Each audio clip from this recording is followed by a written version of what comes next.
Hey guys, Jeff with Westcott Designs. We have this beautiful 2024 TRD Pro Tundra that's in our shop. It's actually been in our shop a few times. It's actually in our shop, I think, for the second or third time, but I think that this might be the final of all the build on this truck.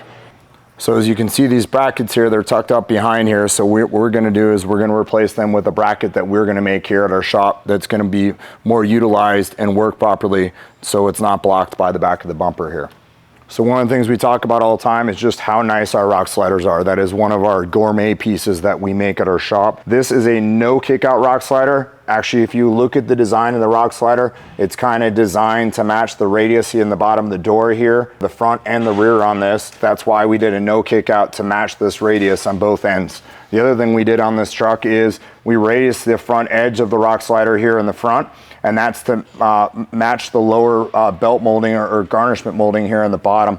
This is the rocker panels where they usually tend to take a lot of damage on these, and with it matching here, we're able to get it a little bit farther forward on this to give a little bit more protection here in the front. So here again, we talk about the radius in the door here, and then the radius of the rock slider. This is all designed to match this. And if you actually look at the radius of this on the back end of the rock slider here, it's actually designed to match the radius of the cab here back between the bed and the cab, the way they radius together. That's how this was all designed. These are a set of our TIG welded DOM rock sliders, 0 degree with top plates. They also have on the back of the rear tube here, we also have an additional kick tube that actually runs back to the frame plate just to give us additional strength out here at the corner of the rock slider. And we do the exact same thing in the front so we can maximize the strength and the load that this will be able to hold in the back corner or in the front corner on these rock sliders. So as you can see, we're in the process of putting the front end back together on this. But one of the things I wanted to share is just our center light bracket here. This center light bracket isn't just like everybody else's center light bracket.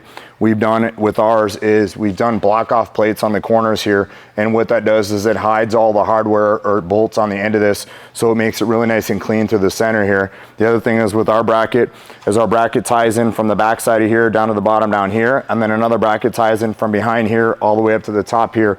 And what that does is takes a lot of load off the back side of the light. These lights are very heavy, and going down like a washboard or a bumpy road, the light wants to try to snap itself off the back of the bracket. And so what we're able to do is we're able to fasten it both on the top and the bottom, and that really keeps from any of that ever happening. And then we've got it, like I said, blocked off here in the front, just a really nice clean look on the front of this. One of the nice things about our shop is we've got a lift shop here, but also we've got our manufacturing facility here on the property. So when we need to improvise and make something to make it happen, we can just make it happen. So this is the standard Baja Designs brackets, and you can see this is a little B's front bumper, and those lights are actually tucked up behind up in here, which is kind of a problem. So you can see once these lights go on, they're not projecting out the front of the bumper here. They're kind of blocked by the crossbar up at the top here. So what we've done is we've taken the standard brackets, as you can see, and we've made our own brackets, and we've made our brackets that are taller so we're able to move the lights down. We've left this side alone so you can see how it's configured here, and then over on this side here you can see how we have dropped the lights down here. Now they have great visibility out the front of the bumper. They're not blocked by any tubing and stuff like that.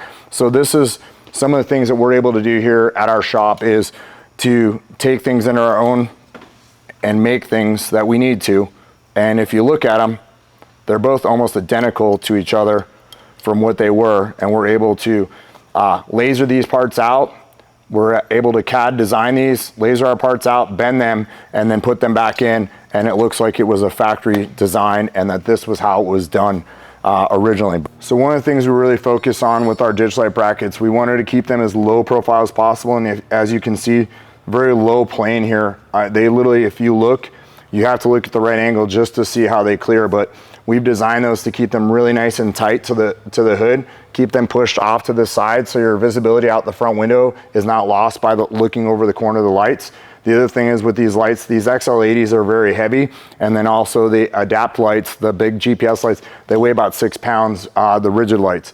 So what we wanted to do is we wanted to make sure that these brackets were as secure as possible, fastening to the hood hinges on these trucks. So what we did is we got it bent, bracketed, and then what we did is we ran a gusset clear from the bottom back edge of it all the way down the front edge of it, and that's really to make it that much stronger of a bracket. When you're out there driving and you're driving fast and you're driving at night and you're driving down that washboard road or down a road, you don't want your light fluttering out into the distance. You want as good solid beam as possible when you're out there driving if you're going to be using these lights. So I'm going to pop the hood, I'm going to share that with you just on how the gusset across the back is done. So now you can see up the back here, the bracket's bent and formed the way it is, and then there's actually a gusset that goes the whole length of it and actually stops down here next to the bottom bolt on this hood hinge. And you can see just up the side here. So it is not only just a bent plate, but it also has a full gusset from top to bottom on this to really add a lot of strength to the light here on the back of it. Hope you guys enjoyed this. If you like us, subscribe to us, follow us, reach out to us. We're here to help you, and we want you guys to follow along with some of our builds here at the shop and some of our products that we have to offer to you.